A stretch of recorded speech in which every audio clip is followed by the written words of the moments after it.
කතිපනාවසෝ පච්චය කතිපඤ්ඤාවසෝ පච්චය සම්මාදිට්ඨිය උපාදායාති උපාදායාති දේකෝ ආවසෝ පච්චය සම්මාදිට්ඨිය උපාදාය පරතෝච්ච ගෝසෝ යෝනිසෝච මනසිකාරෝ ඉමේකෝ ආවසෝ ද්වේ පච්චය සම්මාදිට්ඨිය උපාදායාති කතේහි පනාවසෝ අංගේහි අනුග්‍රහිත සම්මාදිට්ඨි චේතෝ විමුක්ති පලංච හෝති චේතෝ විමුක්ති පලානි සංසාජ පඤ්ඤා විමුක්ති පලාච හෝති පඤ්ඤා විමුක්ති පලානි සංසා චාති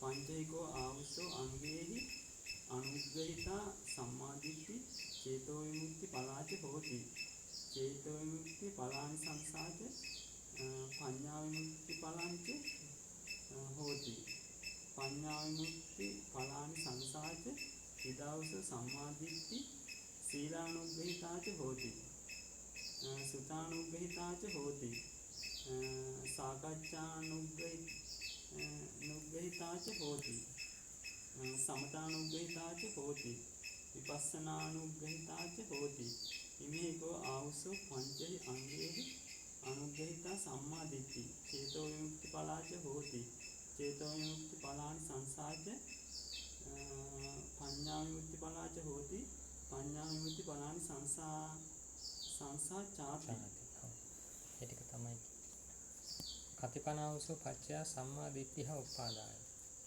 දැන් මේ කොට්ටිත ස්වාමීන් වහන්සේ ආය වතාවක් සාරිපුත්ත ස්වාමීන් වහන්සේගේ ප්‍රශ්නයක් අහනවා. එවත්නි සාරිපුත්තයන් වහන්සේ සම්මාදිට්ඨිය උපාදාය සම්මාදිට්ඨියේ සම්‍යක් දෘෂ්ටියේ උපත පිණිස කතිපච්චය ප්‍රත්‍ය ධර්මියෝ කීයක් තියෙනවා? කතිපච්චය කති ද්වේකෝ ආවුසෝ පච්චය සම්මාදිට්ඨිය උපාදාය. එවත්නි සම්මාදිට්ඨිය ඉපදීම පිණිස ද්වේ පච්චය ප්‍රත්‍ය ධර්මියෝ දෙදෙනෙක් වේ. ප්‍රත්‍ය ධර්ම දෙකක් තියෙනවා. මොනවද? පරතෝච ഘോഷෝ යෝනිසෝච මනසිකාරෝ ඉමේකෝ ආවසෝ ද්වේ පච්චය සම්මාදිට්ඨිය උපාදාය. මෙන්න මේ කරුණු දෙක තමයි සම්මාදිට්ඨිය උපදින්නට හේතු වෙන්නේ. එකක් පරතෝච ഘോഷෝ. අපි පරතෝ ഘോഷ ප්‍රත්‍ය කියලා කියන්නේ නේද? එහෙනම් සම්මාදිට්ඨිය උපදින්නට අනිවාර්ය ධර්මයක් මොකද්ද? පරතෝ ഘോഷ ප්‍රත්‍ය. ඒක හරියටම අටුවාවෙදි කියන මොකද්ද මේ පරතෝ ഘോഷ ප්‍රත්‍ය කියලා? ඊට පස්සේ යෝනිසෝච මනසිකාරෝ. කොච්චර පරතෝ ഘോഷ ප්‍රත්‍ය ලැබුණත් ඒ පුද්ගලයා යෝනිසෝ මනසිකාරය යෙදෙන්නේ නැතිනම් සම්මාදිට්ඨියට යන උග්‍රහය කරන්නේ නැහැ. වැඩෙන්නේ නැහැ යාගේ. කතිහි පනාවසෝ අංගේහි අනුග්‍රහීතා සම්මාදිට්ඨි චේතෝ විමුක්ති පලාච හෝති චේතෝ විමුක්ති පලානි සංසාච. එවත්නි කතිහි අංගේහි අංග කීයකින් අනුග්‍රහීතා සම්මාදිට්ඨි අනුග්‍රහ කරන ලද සම්‍යක් දෘෂ්ටිය නැත්නම් සම්මාදිට්ඨිය චේතෝ විමුක්ති පලා චේතෝ විමුක්තිය පහළ කොට ඇත්තා වේද. ඒ වගේම චේතෝ විමුක්ති පලානි සංසාච. ඒ චේතෝ විමුක්තිය සිත කෙලසුන්ගෙන් මිදීම කියන දේ ආනිසංස කොට ඇත්තේද.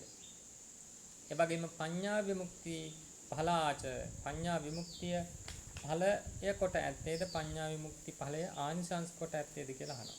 නේද? කියන්නේ අංග කීයකින් අනුග්‍රහ කරන ලද සම්මාදිට්ඨියද මේ විදිහට චේතෝ විමුක්තිය ගෙන දෙන්නෙත් ප්‍රඥා විමුක්තිය ගෙන දෙන්නෙත් කියලායි මේ අහන්නේ. පංචහිකෝ ආවසෝ අංගේහි අනුග්‍රහිතා සම්මාදිට්ඨි. අංග පහකින් අනුග්‍රහ කරන ලද සම්මාදිට්ඨිය චේතෝ විමුක්ති ඵලය හෝති. අංග පහකින් අනුග්‍රහ කරපු සම්මාදිට්ඨිය. ඉස්සරහට කියනවා මොනවද කියලා.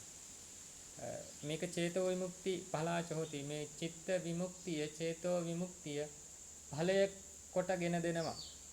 නේද? අන්නේ සම්මාදිට්ඨියෙන් චිත්ත විමුක්තිය උපදිනවා. ඵලය කොට ගෙනත් දෙනවා. ඒ වගේම මේ චිත්ත විමුක්ති ඵලය චේතෝ විමුක්ති ඵලය ආනිසංස කොට පවතිනවා. ප්‍රඥාව සම්බන්ධවත් එහෙමයි. මොකද අපි අටුවාවේදී දිගට කතා කරන්නේ මොකද්ද මේ චේතෝ විමුක්තිය, මොකද්ද මේ පඤ්ඤා විමුක්තිය කියන්නේ කියලා.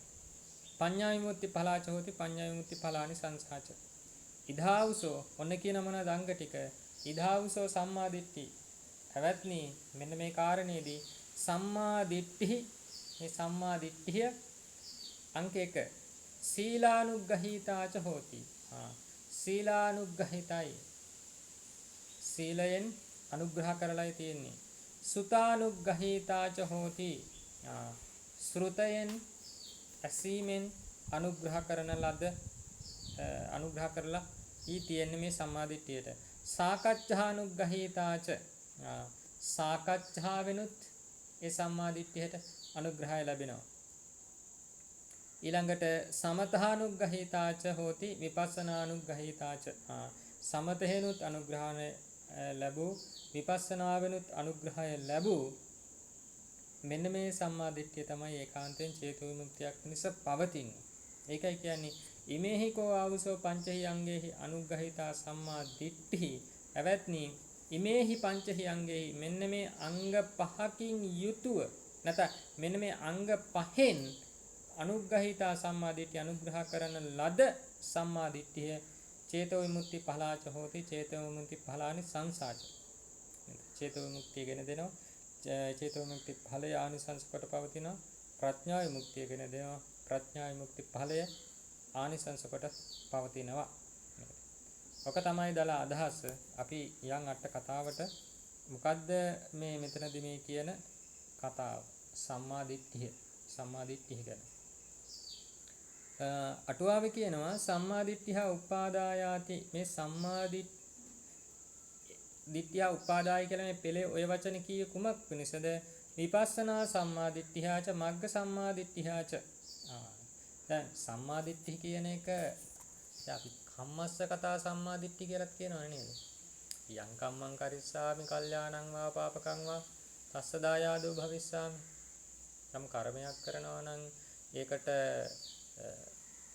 හොඳ කර්මයකට හොඳ විපාක, නරක කර්මයකට නරක විපාක, ඒ විදිහට ඒක අත්විඳින්නේ තමන්මයි නේද? ඒ කර්මය ස්වකීය වන බව අන්න.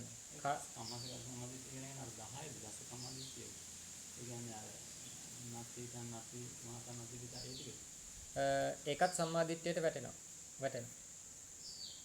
ඔව්. මම හරියටම බලලා කියන්නම් ඒ අංග 10න් තියෙන්නේ කියලා. දසවත්තුක මිච්ඡා දිට්ඨි සම්මා දිට්ඨි. මට හරියටම වෙනම පැත්තක් කියන්නේ වෙනම පැත්තක් කියන්නේ. ඒක කොටස තියෙනවා. මම හරියටම බලලා හිට කියන්නම් මෙතනදී. කම්මස්ස කතා සම්මා දිට්ඨි.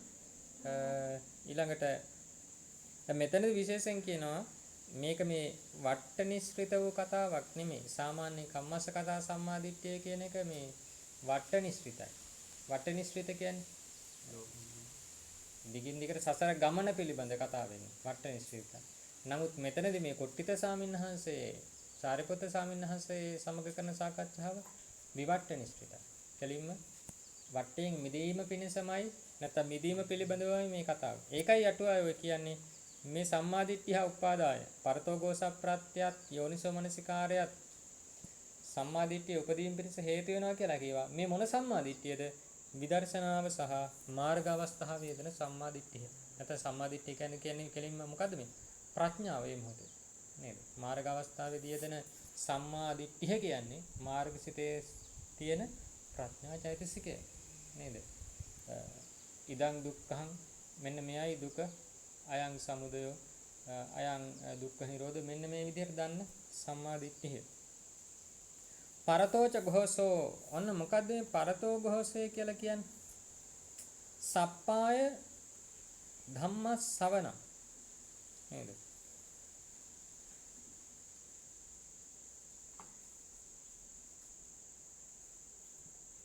එයාට ඒ විපස්සනාවට හෝ විපස්සනා අවස්ථාවට නැත්නම් ඒ විපස්සනා අවස්ථාව තව තවත් වඩවා ගන්නට හේතුකාරක වන සප්පාය ධර්ම කතාවක් වෙන්න ඕන නේද? පරතෝ ഘോഷය කියන්නේ සප්පාය ධම්ම ශ්‍රවණයි. තංහි සම්මාදි ටීකාවේ කියනවා තංහි සම්මාදිට්ඨිය පච්චයෝ භවිතුං සක්කෝති. මේ ඇහෙන මොකක් හරි කතාවක් නෙමෙයි. ඒකාන්තයෙන් මේ සම්මාදිට්ඨියට ප්‍රත්‍ය වන. ඒක ඒකාන්තයෙන් සත්තුතෝ වා ශාවකතෝ වා ලබ්බමානෝ. ලැබෙන්නේ අනිවාර්යෙන් කො ශාස්ත්‍රුන් වහන්සේගෙන් නැත්තම් ශ්‍රාවකයන් වහන්සේ නමකගෙන්මයි පරතෝ ഘോഷය නේද? යෝනිසෝච මනසිකාරෝති. යෝනිසෝ මනසිකාරය කියන්නේ අත්තනෝ උපාය මනසිකාරෝ. තමා විසින්ම සිදු කරන තමා තුළම පවතින ටීකාව කියන්නේ යේන නාම රූප පරිග්‍රහාදී සිද්ධති තාදිසෝ පත මනසිකාරෝ. මේ නාම රූප පිළිබඳව හරියාකාර වූ පරිග්‍රහණය හරි වැටහීම ඒවා පිළිබඳව මෙයයි නාමය මෙයයි රූපය වෙන්කොට දැන ගැනීම ඊළඟට නාමයේ ලක්ෂණ රූපයේ ලක්ෂණ නේද දිගින් දිගටම නාමයට ප්‍රත්‍යමෙව්වා රූපයට ප්‍රත්‍යමෙව්වා මෙන්න මේ විදිහට කරන මානසිකාරයට කියනවා අත්වන උපාය මානසිකාරය. ඒක තමයි යෝනිසෝ මානසිකාරය කියවේ නේද? ඒ කියන්නේ අර නාම රූප පිළිබඳව හොඳ පිරිසිඳ අවබෝධයක් ලබා ගන්නට අපේ තුල යම් මානසිකාරයක් තියෙනවාද? ආන්ගේ මානසිකාරය තමයි යෝනිසෝ කතා කරන විදර්ශනා මේ අවස්ථාවමයි. අවස්ථාවමයි. විපස්සනා අවස්ථාව. වෙන එකක් නෙවෙයි.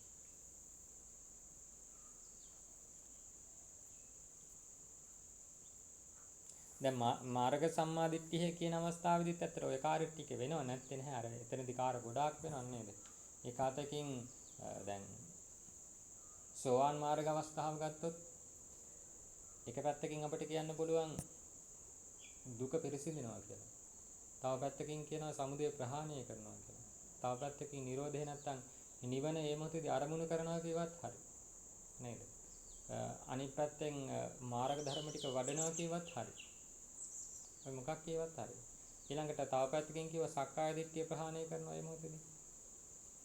එහෙම කියවත් හරි. ඒක පැතිවලින් මේ කියන්නේ නේ. හරි. ඒ කෙනාට ගෝචර වෙන පැත්ත තමයි මේ අල්ලගන්නට තියෙන්නේ. චතුරාර්ය සත්‍ය හතර ගුවම එක පැත්තක්. එක පැත්තක්. දැන් මෙතන ගුවම මේක පැත්තක්. දැන් සක්කාය දිට්ඨි විචිකිච්ඡා සීලපත පරාමාස මේ සංයෝජන ප්‍රහාණයත් එතනදී වෙනවා. නැත්තේ නැහැ. එහෙම කීවත් හරි මාර්ග අවස්ථාව. කියන්නේ මෙහෙම වෙලා කියලා පැති කීපයක් වෙනවා අර දෙයට නේ. ඔව්. කියන්නේ සෝවාන් ඵලය කියන එක මේ පැති කීපෙන් වෙනවා නේ. විග්‍රහ වෙනවා. හැබැයි විශේෂයක් කියන අතර මොකද? තත්ත ශාවකේසු අපි ධම්මසේනාපතිනෝ වේ පච්චයා ලද්ධුම් වට්ටන්තිය. තත්ත අන්නේ කාරණේදී ශාවකේසු මේ ශ්‍රාවකයන් වහන්සේලා අතරින් ධම්මසේනාධිපතිනෝ අපි ධර්මසේනාධිපතින් වහන්සේට පවා වේ පච්චයා ලද්ධුම් වට්ටන්ති. මෙන්න මේ කියන ප්‍රත්‍ය ධර්ම දෙක ලබන්ට වටිනවමයි. එහෙම නැත්නම් ලබන්ට වෙනවමයි. නේද? පරතෝ ഘോഷ ප්‍රත්‍ය අවශ්‍යමයි. දැන් කියනවා තේරෝහි සාරිපුත්ත තෙරුන් වහන්සේ වනාහි කප්ප සත සහස්සාධිකං ඒකං අසංඛේයං. කප්ප සත සහස්ස කියන්නේ කීයද? 1000. සත සහස්ස කියන්නේ සත කියන්නේ කීයද? 100. දැන් සහස්ස කියන්නේ 1000 සත කියන්නේ 100 නම් සත සහස්ස කියන්නේ 100 වැඩි කිරීම 1000. 100 1000න් වැඩි වුණාම 1000යි 10000යි ලක්ෂයයි. එහෙනම් මතක තියාගන්න. 100 සතං කීවොත් 100 සහස්සං කීවොත් 1000 සත සහස්සං කීවොත් ලක්ෂය. දැන් මෙතන කියනවා කප්ප සත සහස්ස. කල්ප ලක්ෂයක්. නේද? කප්ප සත සහස්සාධික. අර ගාන පොඩ්ඩක් කියන්න කප්ප කියන්නේ. මුලින්ම කිව්ව මොකද්ද? සහස්ස. සහස්ස කියේ 100 නේ. සහස්ස 1000ට අපි කියනවා. සහස්ස කියන 1000. ඊට පස්සේ සත කියනවා 100ට. 100ට. ඒක නිසා සත සහස්ස කියන්නේ 100 වැඩි කිරීම 1000 ලක්ෂයට. සත සහස්ස. නැත්තම් ලක්ඛං කියලා තනි වචනයෙන් උනත් කියනවා. නමුත් ගොඩාක් වෙලාවට මේ පාරමී පුරණ තැන්වලදී වෙන්න මෙහෙම තමයි වචනේ දෙන්නේ. කප්ප සත සහස්සාධිකං නේද? කල්ප ලක්ෂයක් අධික කොට වූ. එහෙක්මයි අදහස. කල්ප ලක්ෂයක් නේ. ඔව්. සප්පසර සහස්ස. දැන් අර කියන්නේ කප්ප සත සහස්සානි සෝලසානි අසංකේ ආන්ගේ එතන මේ ගාථාවේ අදහස ඒකයි. කප්ප සත සහස්සාධිකං ඒකං අසංකේයං අන්න කල්ප ලක්ෂයක් අධික කොට ඇති ඒකං අසංකේයං ඒකන් අසංකේය. එක් අසංකේයයක්. ඒ කියන්නේ අපි ඔය මේ බණට කියනවා හිලා තියෙනව නේද මේ මොකද්ද? ඒකා සංකේය කල්පලක්ෂය. ඔන්න සොලසා සංකේය, අටා සංකේය, සාරා සංකේය කල්පලක්ෂය. ඊට පස්සේ පසේ බුදුරජාණන් වහන්සේලා දෙයා සංකේය කල්පලක්ෂය. ඊළඟට මෙතන මේ සාරිපුත්‍ර ස්වාමීන් වහන්සේලා වගේ මේ අග්‍ර ශ්‍රාවකතුමන් වහන්සේලා ඒකා සංකේය කල්පලක්ෂය කියනවා නේද? ඒකා සංකේය කල්පලක්ෂය. ඊළඟට සෙසු 80 මහ ශ්‍රාවකයන් වහන්සේලා ඒත් මේ විදිහට දීර්ඝ කාලයක් ඒ උතුමන්ටත් තියෙනවා 80 මහ ශ්‍රාවකයන් වහන්සේලා. සෙසු ශ්‍රාවකතුමන් වහන්සේලාට එහෙම විශේෂයක් නැහැ. මෙතන මට අවශ්‍ය වෙන මේ තේරුම ගන්න කප්ප සත සහස්සාධිකං ඒකං අසංකේය. කල්ප ලක්ෂයක් අධිකං අධික කොට ඇති ඒකං අසංකේය. එක් අසංකේය. ඒ කියන්නේ ඔක තේරුම මොකද්ද? කල්ප ලක්ෂයකට එකතු කරනවා අසංකේයය. නේ. ඒ කියන්නේ මේ පාරිපූර්ණ කාලේ අසංකේය අවුරුදු එකතු කිරීම කල්ප ලක්ෂය අවුරුදු. ඒතර සේරම අවුරුදු ප්‍රමාණය අවුරුදු අසංකේයකුත් අවුරුදු කල්ප වලින් ලක්ෂකුත්. කල්ප වලින් ලක්ෂය. කල්ප වලින් ලක්ෂය. එතන අසංකේය කියලා කියන්නේ සානස කොයි එන ගාන අසංකේයයක් කියන එකට දැන් මේ ඔක විවිධාකාර අර්ථ දෙනවා. අර මොකද අන්තර කල්පය ටිකද ඒ කියන්නේ? ඔව් එහෙමත් කියනවා. නැත්තම් ඔය මේ සාමාන්‍යයෙන් අපිට ඔය පාලි වලදී හම්බ වෙනවා අහහ අබබ අටට අක්කෝහිනි නිරබ්බුද ඔන්න ඔය විදිහට කියලා 1.140ක් අසංකේයයක් කියන්නේ. අසංකේය 1.140ක් වෙන ඉලක්කම තමයි අසංකේය කියන්නේ. අසංකේය කියලා ගන්න. හැබැයි නමුත් අසංකේය කියන වචනේ අර්ථය සංඛ්‍යා කරන්නට බෑ කියන අර්ථය. සංඛ්‍යා නැහැ කියන්නේ. සංඛ්‍යා ඒක මෙච්චරයි නිශ්චය කියලා කියන්නට බෑ. කියන්නට බෑ. එතකොට කල්ප කියලා කියන්නේ අසංකේය වගේ එහෙම එහෙම නිශ්චයක් විස්තරම් කරන්නට බෑ. එහෙම එකක් නැහැ. එහෙම බෑ. බුදුරජාණන් වහන්සේ කල්ප කියලා තියෙන අර උපමා වලින් තමයි. නැත්තම් අර මේ සංවට්ට කල්ප, විවට්ට කල්ප, සංවට්ටට්ටායි, විවට්ටට්ටායි කියලා. ඒ හතර එකතු වෙලා කල්පයක්. ඔව්. ආන් එහෙම මේ අන්තර කල්ප, මහා කල්ප එහෙම විග්‍රහයකුත් එනවා. ඉතින් කොහොම හරි නමුත් අසංකේය අසංකේය කියන එක හිතා ගන්නත් බෑ. කල්පලක්ෂ කියන එක දිලා. කල්පලක්ෂ කියන එක. නේද? ඉතින් අපි මෙතනදී කල්පනා කරන්නට ඕනේ ඉතින් මියුතුමන් වහන්සේලා අසංකේයකුත් කල්පලක්ෂකුත් පාරමී පුරලා එහෙම හරි කමන්නේ සංසාරේ අසංකේයකුත් කල්පලක්ෂයකුත් කියලා කිව්වන් පස්සේ එතකොට මහරයිනේ විතර ඒක තමයි හිතා ගන්න බැහැ ඒ කාලේ. අසංකේය කියලා කියන්නේ හිතා ගන්න බැරි එකක් නං. කොහොමද කරන්නේ? මහා දීර්ඝ කාලයක් මේ කියන හැටියට ඉතින් අපි කොච්චර කොහේ යන්නේ? අපිත් ඉතින් මේ සංසාරේ නොහිටියා නෙවෙයි කොහේ හරි කරක් ගහ එක්ක අපායේ ඉන්නේ නැති. ඔව් එක්ක මනුස්ස ලෝකේ, දිව්‍ය ලෝකේ, බ්‍රහ්ම ලෝකේ කොහේ හරි වෙලා මොන හරි කර ඉන්නේ නැති. ඒසි නෑ. ඈ? ඔව් සංවේගය උපදව ගන්නට ඕන. නැත්තම් බුදුරජාණන් වහන්සේ මේ ඉලක්කම් කියන්නේ මාත් හිතන්නේ නිකන් නම් නෙවෙයි. නිකන් නෙවෙයි. අර කියන්නේ මේ අර මේ මහ පොළොව ධාතු අරගෙන පුංචි අර දෙබර ඇට ප්‍රමාණය පුංචි ගුලි ප්‍රමාණය හැදුවොත් එහෙම එක ගුලියක් අයින් කරනවා මේ ජීවිතේ යම්ම. තව ගුලියක් පස් ගුලියක් අයින් කරනවා මේ ජීවිතේ යම්ම. ඊළඟට 1000ක් 20ක් අයින් කරනවා මේ යම්මගේ යම්ම. තව පස්කුලියක් අයින් කරනවා මේ ඒ අම්මගේ අම්මා. ඔහොම ගිහිල්ලා මේ මහ පොළොව කියන්නේ කොච්චර ලොකුද? මහ පොළොව ඕනේ අපේ මේ ඉඩම් ප්‍රමාණය ගමු. මේක පොළොවයට හාරලා ඉවර කරන්න අපිට මේ ජීවිතේවත් පුළුවන් නේද? ඒක බුදුරජාණන් වහන්සේ දේශනා කරන එහෙම කළොත් එහෙම මේ මහා පෘථිවි ධාතුව ඉවර වෙනවා. එක්කෙනෙකුගේ මව් පරම්පරාව ඉවර වෙන්නේ නැහැ කියලා. ඒ කොහොමද දෙන්නේ නේ? හිතලා බලපුවාම ඉතින් අපි අර ඒකයි ඇත්තට අපි ධර්ම මනසිකාරයෙන් අයින් වෙනවා කියන්නේ නම් ඉතින් දේසි නෑ. පුදුමාකාර අනතුරකට තමයි ඉතින් අපි වැටෙන්නේ. මොකක් හරි ඉතින්. හැබැයි ඉතින් එහෙම කීවා කියලා අපි හැම වෙලේම එක ඉන්න පුළුවන් කියලා නෙමෙයි. නමුත් ඉන්න උත්සාහ කරන්නට අවශ්‍යයි. අඩුම තරමේ උත්සාහය හරි වටිනවා. උත්සාහයෙන් අවසාන දවසකට මොකක් හරි ප්‍රතිඵලයක් දෙන්නේ. ඉතින් පුළුවන් විදියට උත්සාහ කරුනේ. උත්සාහ කර. ඒකනේ අර මහ බෝසතාණන් වහන්සේගේ අර මේ චරිතයක එන්නේ නේද? මහා ජනක රජතුමාගේ චරිතයෙන්නේ. දැන් බෝසතාණන් වහන්සේ මහා මුහුද මැද්දට වැටිලා අනික හැමෝම මිනිස්සු මැරෙනවා. නැවේ ගියායි මැරෙනවා. ඉතින් මහ බෝසතාණන් වහන්සේ අපේ බෝසතාණන් වහන්සේ මුහුද මැද්ද පීනනවා. ඊට පස්සේ ඔක මණිමේකලාව දැකලා ඇවිල්ලා මේ දැන් බෝසතාණන් වහන්සේ කියනවා ඉතින් මේ දැන් මේසා මහා සාගරයක් මේකෙන් කවද්ද මේ පීනලා ඉවරෙන්නේ.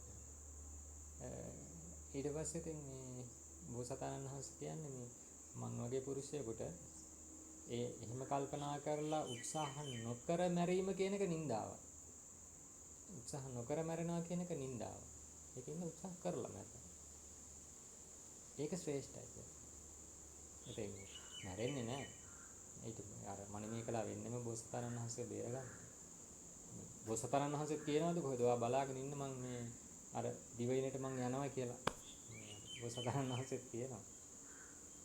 පීනල ගොඩ වෙලා යනවා කියලා. ඉතින් ඒක නිසා අර උත්සාහයයි වටින්නේ නැත්තටම. ඵලය කියන එක නෙමෙයි. අපිට කරන්න තියෙන හේතු ටික සකසන එක. ඒක නෙමෙයි නිතරම කියන්නේ මේ අපිට මේ මොකක් හරි අන්තිම ඵලය දිහා බලලා ඒකේ අර ඒක තුල ආස්වාද කරන්නට ඒක තුල සිහින ලෝකයක් නොවන්නට නෙමෙයි. එතෙන්න යන්නට අවශ්‍ය හේතු ධර්ම ටික සකසන්න කියලානේ අපිට කියන්නේ හැම වෙලේම. හේතු ධර්ම ටිකයි අපි හදන්න ඕන. ඵලය කියන එක ඒක අපට අදාළක් නෑ. ඒක ලැබෙනව නම් ලැබේ නොලැබෙනව නම් මේ ජීවිතේද තව ආත්ම 100කින්ද ඊළඟ බුද්ධ ශාසනයේ ඒක නෙමෙයි ඇත්තටම මේ අපට අදාළ කාර්යය.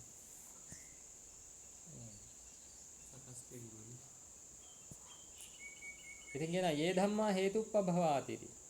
මේ යේ ධම්මා හේතුප්පභවා කියන මෙන්න මේ විදිහට අස්සජීත් හේරතෝ ඉමං ගාතං සුත්වාව පටිවේධෝ ජාතෝ.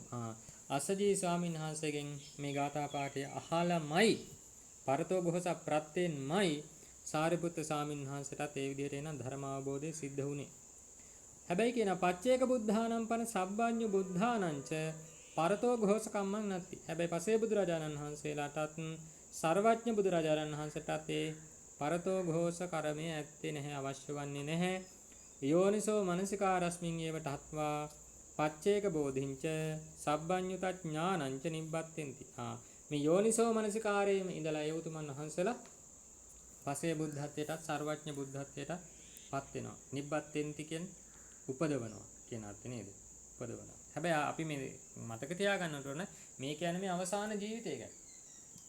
අවසාන ජීවිතේ තමයි පරතෝ ഘോഷ ප්‍රත්‍ය මේ බුදුරජාණන් වහන්සේ නමකට පව අවශ්‍ය නොවෙන්නේ. ඊට කලින් ජීවිතවලදී ඕන තරම් නේද ශ්‍රාවකයන් වහන්සේ නමක් විදිහට කොයිතරම් මේ බුදුරජාණන් වහන්සේ ගාවම ඉඳලා තියෙනවා. නේද? ඉතින් මේ දැන් අපට මේ ලැබෙන්නේ පරතෝ ഘോഷය තමයි. අපි මේ ත්‍රිපිටකය කියවනවා, හදාරනවා, අධ්‍යක්ීම් සහිත උතුමන් සමග ධර්ම සාකච්ඡාවක් කරගන්නවා. මේ ලැබෙන්නේ එතකොට පරතෝ ഘോഷ ප්‍රත්‍ය තමයි. හැබැයි යෝනිසෝ මනසිකාරය කියන තැන ඒක තමාගේ යුතුයකමක්. ඒක තමාගේ පැත්තෙන් ඒක බලහත්කාරයෙන් මේ තව කෙනෙක්ට ඒක පුළුවන් දෙයක් නෙවෙයි. ඒක මේ තමා උපදව ගන්න වෙහෙසෙන්න ඕන. අනුග්‍රහීතා इति ලද්ධූපකාරා.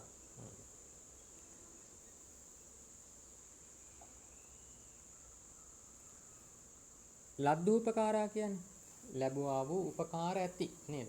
අර අංග කීයකින් අනුග්‍රහ කරන ලද සම්මාදිට්ඨිය කියලාද නේ ඔය අහන්නේ. ලද්ධූපකාර උපකාර ලද. සම්මාදිට්ඨි इति අරහත් මග්ග සම්මාදිට්ඨි. මේ නිකං සම්මාදිට්ඨිය නෙමෙයි අරහත් මාර්ග සම්මාදිට්ඨිය නේද? සෝවාන් මාර්ගයත් නෙමෙයි සකදාගාමි අනාගාමි මාර්ගයත් නෙමෙයි අරහත් මාර්ග සම්මාදිට්ඨිය. එතකොට ඒ මෙහෙම කියන්නට හේතුව තමයි ඊට ලැබිලා තියෙන උත්තරේ ඔය චේතෝ විමුක්තිය චේතෝ විමුක්ති ඵලය චේතෝ විමුක්ති ආනිසංසය කියන එක විග්‍රහ කරන්නේ අරහත් මාර්ග අවස්ථාවක් හා සම්බන්ධ කරලා. ඒකයි ඔය සම්මාදිට්ඨි කියන තැනදී අටුවාවේ අරහත් මාර්ග සම්මාදිට්ඨි කියලා කියන්නේ. පලක්කනේ නිබ්බත්තා චේතෝ විමුක්ති ඵලං අස්සාති චේතෝ විමුක්ති ඵලා. දැන් පෙළයාවේ මොකද්ද? කතිහි අංගේහි අනුග්‍රහීතා සම්මාදිට්ඨි චේතෝ විමුක්ති ඵලා හෝති. අංග කීයකින් අනුග්‍රහය ලැබූ සම්මාදිට්ඨිය චේතෝ විමුක්තිය ස්වකීය ඵලය කොට පවතිනවද? චේතෝ විමුක්තිය ස්වකීය ඵලය කොට පවතිනවද? නේද? අන්න එතන මොකද්ද මේ චේතෝ විමුක්ති ඵලය කියලා කියවේ? ඵලක්ෂණේහි මාර්ගක්ෂණේහි නෙමෙයි ඵලක්ෂණේහි නිබ්බත්තා චේතෝ විමුක්ති උපන්නා වූ චේතෝ විමුක්තිය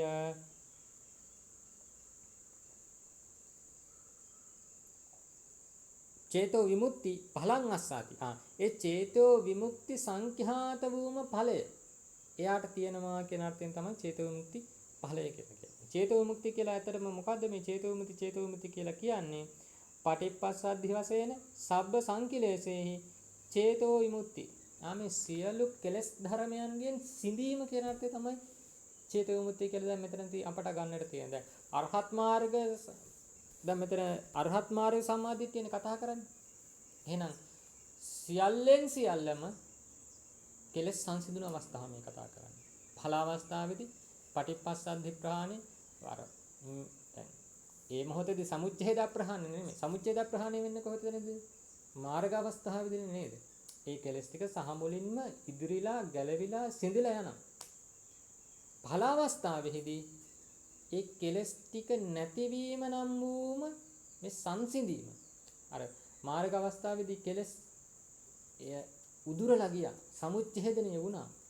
ඒකෙන් හටගත්තු මේ සංසිඳීමමයි ඵල අවස්ථාවේදී තියෙන චේතෝ විමුක්තිය වකටපත් වෙන්නේ. නැතුව අමුතුවෙන් ඵල අවස්ථාවේදී මේ කෙලස් සිඳීමක් වෙනවද?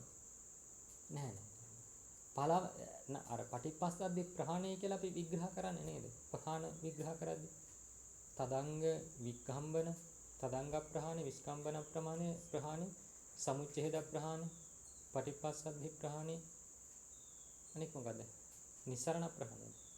මොන විදිහට ප්‍රහාණ විග්‍රහ කරන්නේ නේද? ඉතින් එතනදී මේ පහළ අවස්ථාවේදී සිදුවන ප්‍රහාණය අලුතෙන් මේ කෙලෙස් ප්‍රහාණයක්ම නෙමෙයි ඇත්තට. අර මාර්ග අවස්ථාවේදී කෙලෙස් ප්‍රහාණය වීම නිසා පහළ අවස්ථාවේදී හිතේ තියෙන කෙලෙස් නැති බවම නම් වූ සංසිඳීම. ඒකමයි මේ චේතු විමුක්තිය කියලා මෙතනදී මේ වැඩි දුරටත් විග්‍රහ වෙන්නේ.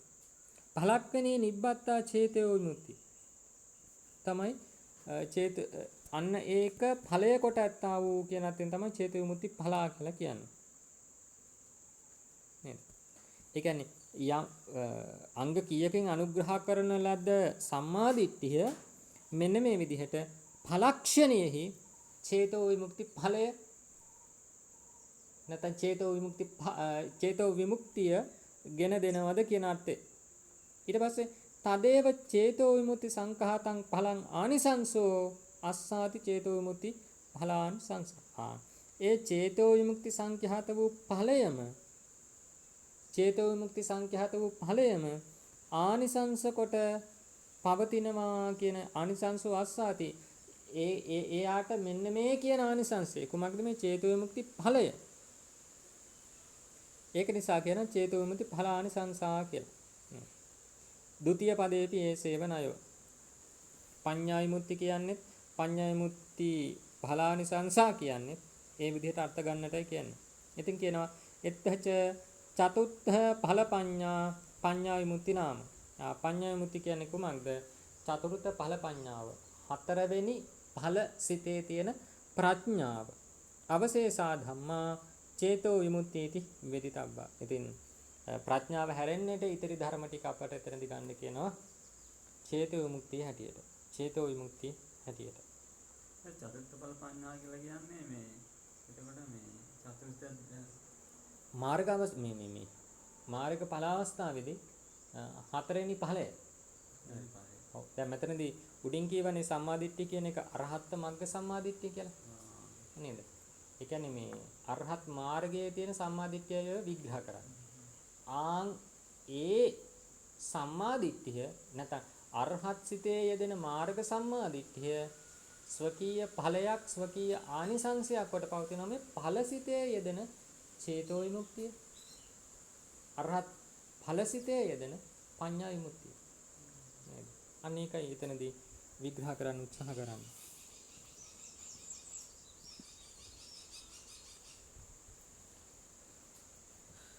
ඊට පස්සේ කීවා පංචහි අංගේහි අනුග්‍රහිතා සම්මාදිට්ඨි.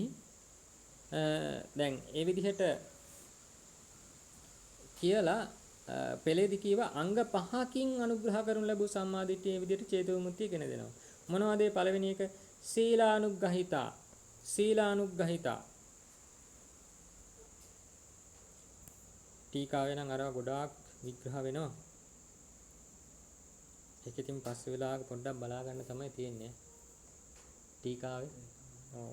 ඒකත් කියන්නේ ඒක සෑහෙන ඉතින් යන මාසයක්වත් යයි මේ මහා වේදාල සූත්‍රය විදිහට කරන්නේ. මාසයෙන් කරන්නත් බැහැ මේ නිකන් ඒ වුණාට ඒක මාසයක් දෙකක් ඉඳලා හරියට කරගන්න නම් වටිනවා. වටිනවා. අනිවාර්යයෙන්. භාවනා කරන ගමන් හොඳට වැඩිච්ච අවස්ථාවක යන හොඳට අපිත් ඒක කරලා අනම්මනම් ඒ දේවල් නැති අවස්ථාවක වැඩි සාකච්ඡා කරොත් සෑහෙන වැදගත් වෙනවා.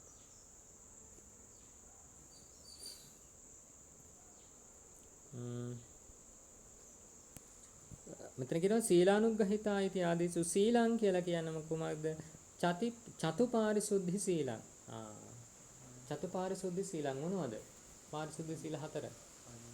ප්‍රාතිමෝක්ෂ සංවර සීලය. ඉන්ද්‍රිය සංවර සීලය. ප්‍රත්‍යසන්නිස්කෘත සීලය. තුනයි.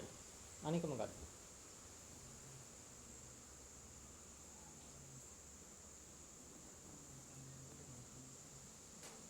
අනික ආජීව පාරිශුද්ධි සීලය නේද? එයාගේ ආජීවය කියන්නේ ජීවිතය ගෙවා ගැනීම පිණිස මෙයා අර කුහනා ලපනා නේද? අර නිකන් වක්‍රාකාරයෙන් නැති ගුණ හුවා දක්වමින් නේද? මේ විදිහට ප්‍රත්‍ය හේවීමක් එක්විසි අනේසන කියලා අපි එහෙම කියන්නේ විසුද්ධි මාර්ගය ටික සේරමෙන. ඒ බඳු ආකාරයක තවත්පත් නෑ එහෙනම් මෙයාට. ඒකයි සීලය කියලා කියන්නේ. දැන් අපි මොන ඒක අය ශ්‍රද්ධාව පිටවන්න කියලා ඒක එහෙම කරන්න ගියාමත් අපි ඒක එකට අවු වෙනවනේ. ඔව්. අපි කෙනකෙනාගෙන් වහර ලබා ගන්න සඵලපති එහෙම අවු වෙනවනේ. අවු වෙන්න පුළුවන් ඉතින් එහෙමනේ. පුළුවන්. ඒකනේ අල්පේච්ඡතාව කියලා කියන්නේ නේද? අර මතකනේ දැන් මීට කලින් අපි කතා කරා අර මේ ගෝසිංග සූත්‍රයේදී දැන් අනුරුද්ධ ස්වාමීන් වහන්සේ අර අනිත් ස්වාමීන් වහන්සේ දෙනමගේ මේ මාර්ග ධර්ම අධිගමනය කරලා තියෙනවා කියලා බුදුරජාණන් වහන්සේට කියපුවාම භාගතුන් වහන්සේ වැඩමුවාන් පස්සේ අනුරුද්ධ ස්වාමීන් වහන්සේගෙන් ඇහුවනේ ඔබ වහන්සේට අපි කියලා තියනවද? ඇයි ඔබ වහන්සේ එහෙම බුදුරජාණන් වහන්සේට කියන්නේ? ඔබ වහන්සේ නෙමෙයි. ඉතින් අනුරුද්ධ ස්වාමීන් වහන්සේට නිකන් අර ඒ ප්‍රකාශ මෙතුවක් කාලයක් ඒක සංගවගෙන හිටියේ. Tamanට මේ වගේ මාර්ගඵල අධිගමනය කරලා තියෙනවයි කියලා මෙච්චර කාලයක් සංගවගෙන හිටියේ. ඇයි ඕක කිව්වේ? ඊට පස්සේනේ අර මේ දෙවියෙක් නේද එන්නේ. එයා ඇවිල්ලා අර දැන් මොකක්ද ධම්මචක්ක සූත්‍රයේ වගේදී බුම්මානං දේවානං සද්දං සුත්වා චාතුම් මහරජා. ওই විදිහට යනෝනේ අකනිටා බ්‍රහ්ම ලෝකේ දක්වා. ඉතින් මෙච්චර කාලයක් අරක සංගවාගෙන සිටියා අනුරුද්ධ ස්වාමීන් වහන්සේ හෙලි කළා.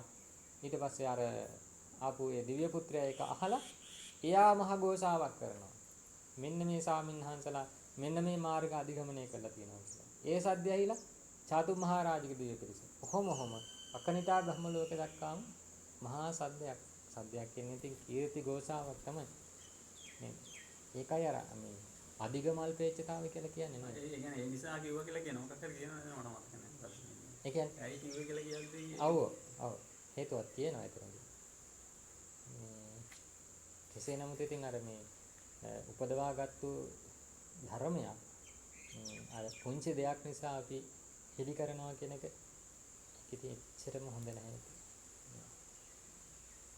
පුංචි සමාධි මාත්‍රයක් හරි උපදවා ගන්නට අපි සංසාරේ ඒ සාමාන්‍යයෙන් ඉතින් මේක අනාගතේ වෙන්නත් තමයි දැන් එන්න කතා කරන්නත් එපා එනවා නේද?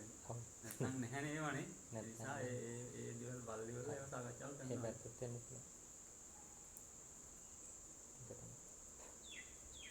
ඔය බලංගොඩ ආනන්දමයි ස්වාමීන් වහන්සේ. හැබැයි නෑ ඒ සාංශල නම් අන්තිම කාලේ කියලා තියෙනවා කෙලින්ම මේ මට මාර්ගඵලයක් නැහැ මට ධ්‍යාන මොනවත් නැහැ. මාතර ස්වාමීන් වහන්සේ ගැන තමයි අර එහෙම කියන්නේ. මාතර සාංශකින් ඔහුට කිසිම දෙයක් කියන්නේ නැහැ. ඒ ස්වාමීන් වහන්සේ අනාගාමී වුණයි කියලා නේ අන්තිම කාලේ ඉතින් කියවෙන්නේ. නමුත් එහෙම වුණත් මේ අර එහෙම නිශ්චිතවම කියලා නැහැ. නමුත් ඒ ස්වාමීන් වහන්සේ ඒ තරමට ගුණේ අල්පේච්ඡයි කියලා. තව ප්‍රකාශයක් මොකද කරලාම නැහැ. ප්‍රකාශ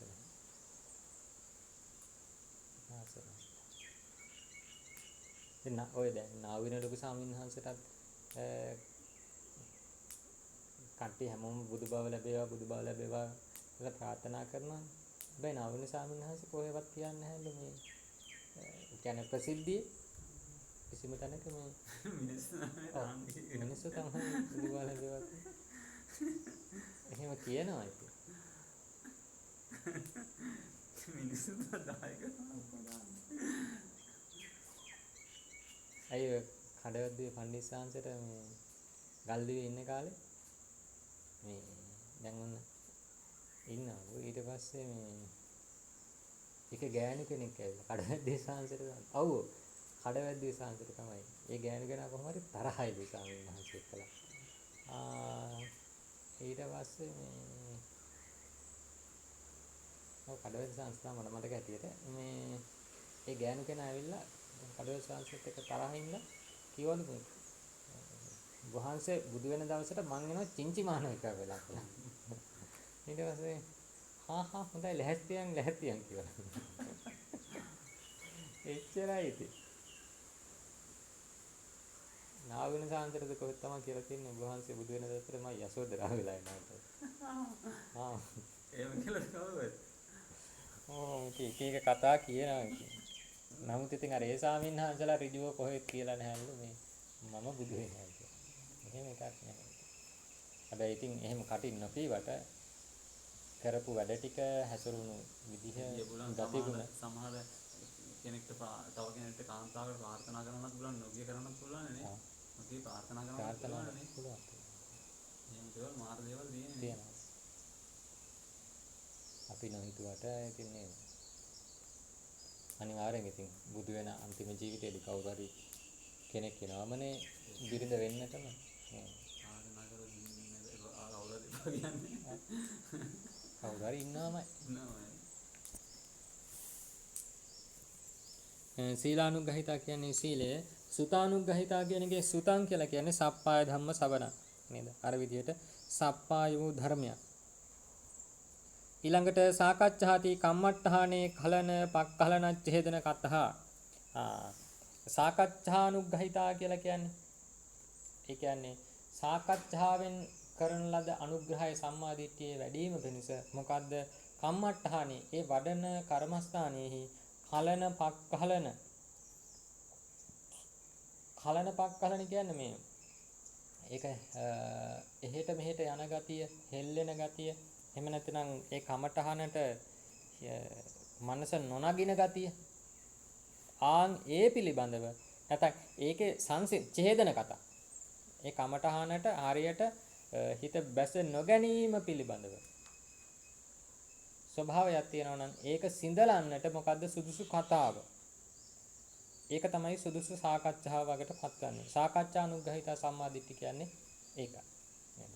කර්මස්ථානයේ වඩන්නට උපකාරක වන ආකාරයේ කතාවක්. නැතුව වෙන වෙන කතා වෙන වෙන සාකච්ඡා ගැහුවොත් නම් මතුවට කම්මට්ටහනියක් ඉවරයි, වඩන කම්මට්ටහනියක් ඉවරයි, වැඩපු ටිකක් ඒකත් යටපත් වෙලා යනවා.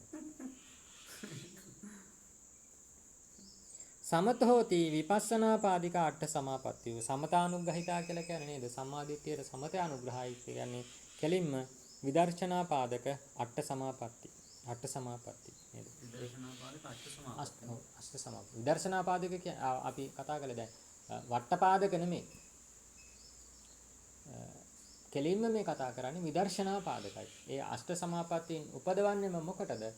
ඒකෙන් නැගී සිටලා විදර්ශනා කරන්නටම. වෙන දෙයකට නෙමෙයි. අභිඥා පාදක නෙමෙයි මේවා. ඒකාන්තයෙන් විපස්සනා පාදකයි.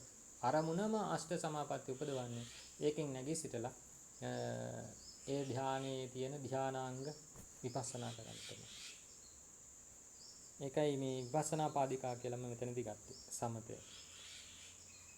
විපස්සනානුග්‍රහිතා කියන්නේ විපස්සනා කියලා කියන්නේ සත්ත්වවිධා අනුපස්සනා. සත්ත්වවිධා අනුපස්සනාවක් නේද? අපි සත්ත්වනුපස්සනා කියලා කියන්නේ නේද? විදර්ශනා භාවනාව තුළ අනිච්චානුපස්සනාව. අනිත්‍ය වශයෙන් දැක ගැනීම. ඊට පස්සේ සත්තානුපස්සනාවලදී මොනවද එන්නේ? සත්තානුපස්සන. අනිච්චානුපස්සනා, දුක්ඛානුපස්සනා, අනාත්තානුපස්සනාව, ඊට පස්සේ නිබ්බිදානුපස්සනාව, විරාගානුපස්සනාව, නිරෝධානුපස්සනාව, පටිනිස්සග්ගානුපස්සනාව. අනිච්ච, දුක්ඛ, අනාත්ත, නිබ්බිදා, නිරෝධ, විරාග, ඔව් නිබ්බිදා, ඔව් ඊට පස්සේ විරාග, නිරෝධ, අනිත් එක පටිනිස්සග්ග. පටිනිස්සග්ග. මේ මාතර සාමිනහසක පොතක් තියෙන මේ සත්අනුපස්සනාව කියලා. පුස්තකාලේ තිබුණා මම. සත් අනුපස්සනා කියලා. ඔව් සත්අනුපස්සනාව. ඒ කියන්නේ විපස්සනාවක් වඩද්දී අර අපේ අනුපස්සනා කියන අතර මොකද්ද? පස්සනා කියන්නේ බලීමක් නේ. අනුපස්සනා කියන්නේ නැවත නැවත ආයෙත් කරනු ලබන බැලීමක් නේ. ඒක විපස්සනාවක් වශයෙන් ආයෙ බැලීමක් නම් ඒකට විපස්සනානුපස්සනාව. අන්නේ විදිහේ මෙතන මේ කියන විශේෂයේ සත්අනුපස්සනාව, සත්ත්වවිධා අනුපස්සනාව. විපස්සනා වශයෙන් කතා කරන අපි සත්ත්වවිධා අනුපස්සනාව අනිත්‍ය දුක්ඛ අනාත්ම නිබ්බිදා නිරෝධ අනිත්‍ය දුක්ඛ අනාත්ම නිබ්බිදා විරාග නිරෝධ විරාග නිරෝධ. ඔව් විරාග නිරෝධ පටිනිස්සග්ග. 1 2 3 4 5 6 7යි. 7යි තියෙනනේ සත්ත්වවිධ හත්විධ වූ. ඒක මාතර සංස්කෘතික තියෙනවද පොතක් ඒක? මාතර සංස්කෘතික තියෙනවා. මාතර සංස්කෘතික තියෙනවා. කෙලිම පොතේ නම සත්අනුපස්සනාව. පුස්තකාලයේ වටින පොත් ඉතින්. ඒ වගේ පොත් ඉතින් හරි වටිනවා. ඒක දින ඔක්කොම පොත් තියෙනවා භාවනාවයි ඒවම තමයි. එච්චරමයි තියෙන්නේ. මොනවත් නැහැ. මොකක්ද නැහැ සූත්‍ර පිටකේ ඒවම ඉගෙන වෙන මොකක්වත් මේක නැහැ ඔක්කොම භාවනාව. ඒ භාවනා ඒ පොත ඇතුළේ සාමිනාගේ සූත්‍ර කාරණා ඉස්මතු කරන අභිධර්ම කාරණා හැබැයි භාවනාව පාදක කරගෙන කරන්නේ ඔක්කොම. ඒක තමයි ඉතින් අර දක්ෂයා කියන්නේ නේද? ඒ සාමිනා අදට තිබී යෝගාශ්‍රමයේ අර කෙනෙක්ව වර්ණ දැන් නාගුණ සාංශලා මහ දඩන්තයෝ හැබැයි අර මාතර සාංශලාගේ චරිත මහ හාත්පසින්ම පිරුණු චරිතයක් යන්නේ නැතුව ඒ භාවනා කටයුතු තමයි මේ ප්‍රධාන තැන දීලා තියෙන්නේ. එක පැත්තක්වත් අඩුවක් තිබුණේ නැහැ ඒ සාමිනාස්ලා. මේ ඔක්කොම භාෂා ඥානයේ පැත්තෙන් ගත්තොත් එහෙමයි, සමාජ අධ්‍යක්ීම් පැත්තෙන් ගත්තොත් එහෙමයි, ඊට පස්සේ භාවනාව පැත්තෙන් ගත්තොත් ඒත් එහෙමයි. ඒ මාතර සාංශරත් ඔය මේ නිකායේ අනුනායක හරි මහානායක හරි තනතුරක් දෙන්න හදලා තියෙනවා. ඊට පස්සේ මේ සාංශරින් කියලා තියෙනවා. ඒ තරම් ඒ මහානායක තනතුර දෙන්නේ. ඒ තරම් ලොකු දඬුවමක් දෙන්නට මොකද්ද මං කරපු වැරද්ද කියලා. සාමාන්‍ය කෙනෙකුට එහෙම මේ නිකායේ පොඩි පට්ටමක් දෙනවා කියෝ. වැඳලා ගිහිල්ලා ගන්න ඉතින් සාංශලා කියලා තියෙනවා. ඒ තරම් ලොකු දඬුවමක් මට දෙන්න මම මොකද්ද කරපු වැරද්ද? දන්නවා ඉතින් බලන්නකො ඉතින් දැන් ඒ අපි බලපුවාම පව් ඉතින් මේ මහානායක ස්වාමීන් වහන්සේලා ඉතින් හැම නිකායකම බාන්නක අවුරුදු 60යි 70යි.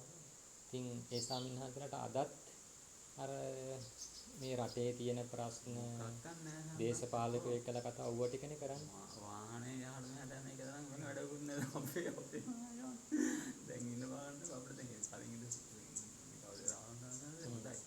සාසනානායක හඳුර හොඳයි. මේක තමයි වඩි මහානායක හඳුරලා වගේ පැලෑනේ මහානායක හඳුර බොහොම හොඳයි. දැන් සාසනානායක වා කාර්යයක් කරනවා ඒක තමයි. අසරණයි ඉතින් මේ ජීවිතය. අසරණයි මුල් කාලෙදී දහමක් කඩලා නැහැ. හරි මැදියම් කාලෙදී. ඒකත් නැහැ. එහෙනම් අවසාන කාලෙදී දැන් ඒකත් නැහැ. මොනවත්ම ඉතින් සමාජ දේවල් කර කර ඉන්නවනේ. එච්චරයි කරන්නේ. ඒකේ වනේ. අපරාධ ඉතින් අර සිවුරක් දාගෙන මේක දෙයක් කරගන්නට උපරිම වටපිටාව හැදුනහම කොහෙන් හරි මාරය ඇවිල්ලා දානවා පොන්නේ. මෙන්න මේක ඔයාට බාරයි කියලා ඉතින් බාර දෙන්න. බලන්නකො නේද අහුවෙලා යන පැටි ඉතින්. හොඳයි ඉතින් ශාසනයට සේවයක් ශාසනය ආරක්ෂා වෙනවා. ශාසනය බොහෝ කල් පවතිනවා. ඒ පැත්තෙන් තමයි. උඩට තියන්නේ. ඔව්. උඩින් තියන්නේ. තමන්ගේ පැත්තෙන් කමක් නැහැ ඉතින්. එහෙමත් අහින්නේ. චතුපාරිශුද්ධි සීලංහි පූරෙන්තස්ස යාවුන්නේ කියනවා. ඒ විදිහට එනං මේ චතුපාරිශුද්ධි සීලය සම්පූර්ණ කරන සප්පාය ධම්මස්සවණං සුනන්තස්ස ඒ සප්පාය ධර්මයේ ඇසීමෙන් ඒ කියන සුතානුග්‍රහිතය කම්මට්ඨානේ කලන පක්කලනං චින්දන්තස්ස ඒ කර්මස්ථානේ හරියට බැස නොගන්ම සිඳින්නාට ඒක තමයි අපි අර සාකච්ඡානුග්‍රහිතා කියලා කිව්වේ. විපස්සනා පාදිකාසු අට සමාපත්තීසු කම්මං කරොන්තස්ස විදර්ශනා පාදික අෂ්ට සමාපත්තියෙහි යෙදෙන පුද්ගලයාට සත්විධං අනුපස්සනම් භාවින්තස්ස සත්විධ අනුපස්සනාවන් භාවනා කරන්නාට පුරුදු කරන්නාට වඩන්නාට අරහත් මග්ගෝ උප්පජ්ජිත්වා ඵලං දේති. අරහත් මාර්ගයේ ඉපදෙලා අර කියපු ඵලය ළඟා කරලා දෙනවා. මොකක්ද සංස්කෘතික සතර සංවර සීලය ඒ ටික මොනවාද හතර පහ කියෝ ටික මොනවාද? දැන් කිව්ව අර කාරණා පහනේ අපට කියවනේ සීලානුග්‍රහිතා කියලා. සීලානුග්‍රහිතා යටතට වැටෙන්නේ මොනවද? සතර සංවර සීලය. ඊට පස්සේ සුතානුග්‍රහිතා. සුතය ඒ කියන්නේ ශ්‍රුතය ඇසීම. මොකද්ද? සප්පාය ධර්මයේ ඇසීම. සප්පාය ධර්මය අහන්නට ඕන. සප්පාය ධර්මය යාට සාකච්ඡානුග්‍රහිතා. සාකච්ඡාවෙන් අනුග්‍රහ ලබනවා කියන්නේ සම්මා දිට්ඨිය. කම්මට්ඨානේ කලන පක්ඛලනච්ච හේදන. ඒ කර්මස්ථානයට හරියට බැස නොගන්න අන්න ඒක සිඳින්නට සුදුසු වෙන සාකච්ඡාවක්.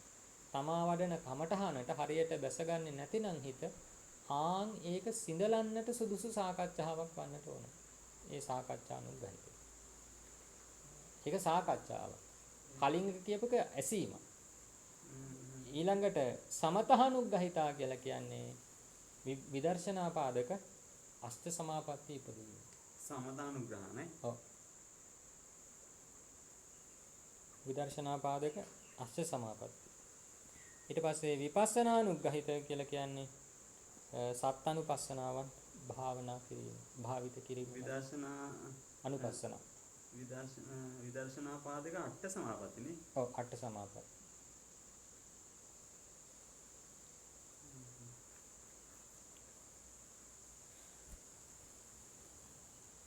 විදර්ශනා පාදක අට සමාපත්තිනේ.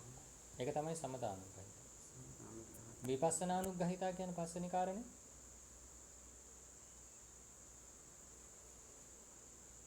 ඒක තමයි සත්අනුපස්සනාවන් භව මේ පුරුදු කිරීම වැඩි සත්‍ය අනිත්‍ය දුක්ඛ අනාත්ම ඒ විදිහට සත්අනුපස්සනාවන් වැඩි වීම කියන කාරණේ.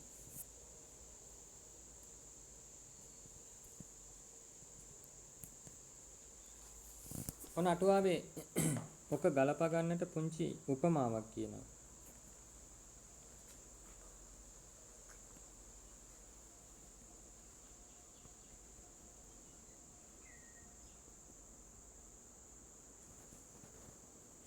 යතාහි මధుරං අම්බපක්කං පරිභුංජිතු කාමෝ යම්සේ වනාහි යතහ කියන්නේ යම්සේ මිහිරි අඹ ගෙඩියක් නේද?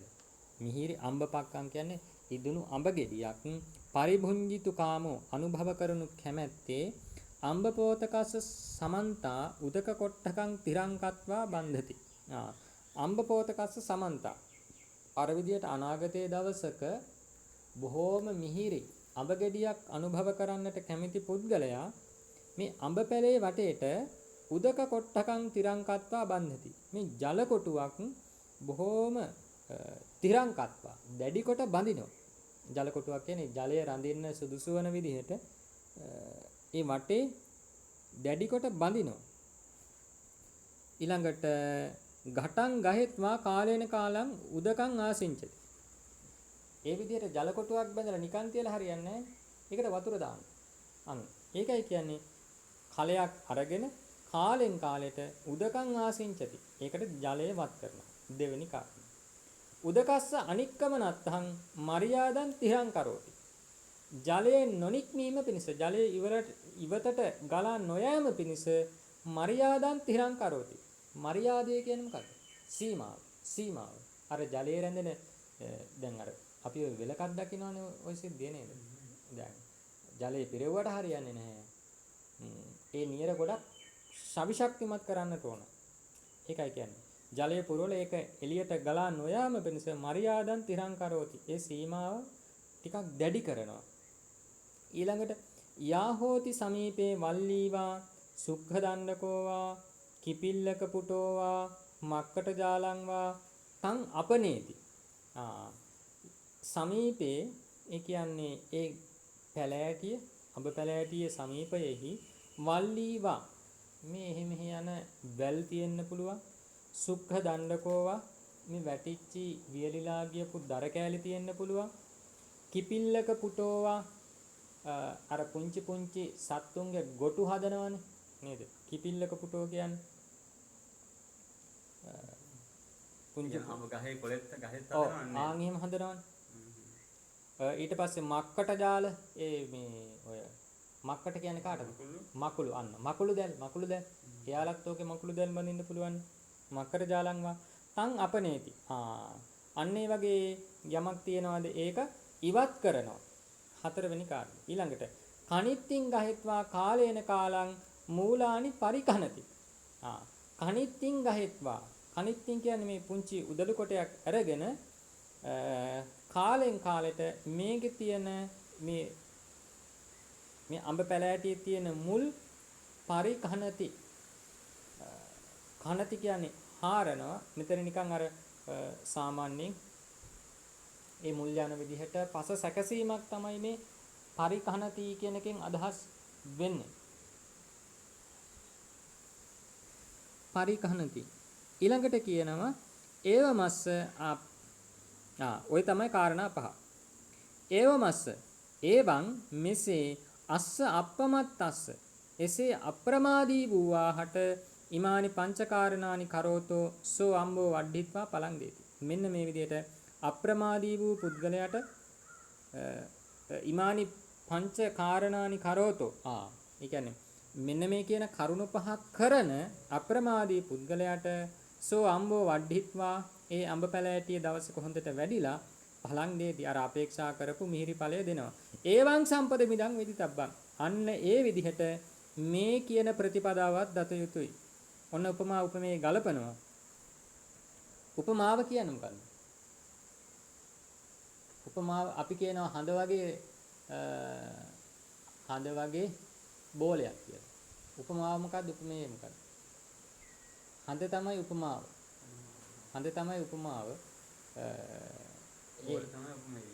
බෝලේ තමයි උපමේ. කියන්නේ දැන් මට එතනදී කියන්න අවශ්‍ය වෙන්නේ හඳ ගැනද?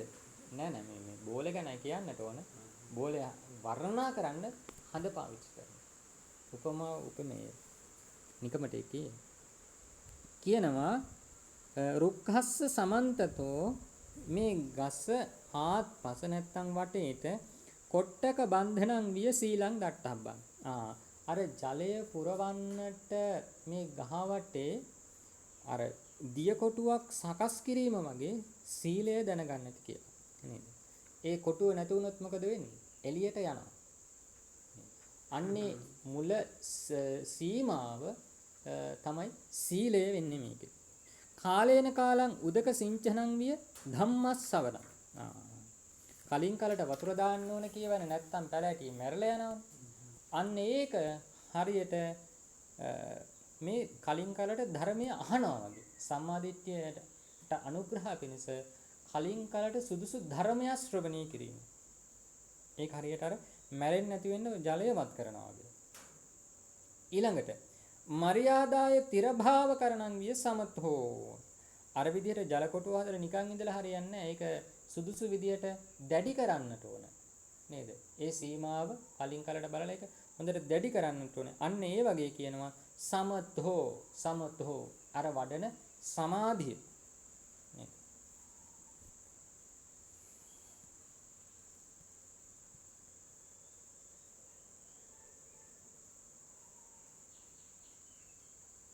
ඔව් සමතානුග්‍රහිත. ඒක එතන අර තියෙනවා. ඊට පස්සේ යන එක දැඩි කිරීම. සමීපයේ වල්ලි ආදීනම් හරණං විය. ඒ අර වැවිලා තියෙන පුංචි වැල් කෝටු ආදිය ඉවත් කරනවා වගේ කම්මට්ටහනේ කලන පක්කලන ඡේදනං. මේ කර්මස්ථානේ හරියට අරමුණට බැසගන්නේ නැත්තක් අරමුණේ එහෙම පැද්දෙනවනම් ඒක හරියට අරමුණේ පිහිටවීම තමයි. නැත්නම් ඒ අරමුණේ නොපිහිටීම කියන එක සිඳලීම තමයි මේ කියන වැල් කෝටු ආදී ඉවත් කරනවා. එතකොට තමයි මේ ගහ හොඳට වැඩිලා එන්නේ. ඊළඟට කාලේන කාලං කනිත්තින් ගහෙත්වා මූල කනනං විය. කලින් කලට උදළු කෙටේරියක් අරගෙන මේ මූල කනනං විය.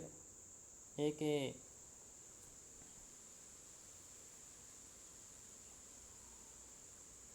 අර ඒ විදිහට සකස් කරනවා. ඔව් අර මුල් හොඳට වැඩිම පිණිස ආදී කොට ඒක අර බුරුල් කරනවා බුරුල් කිරීම වගේ කරන්නේ නේද?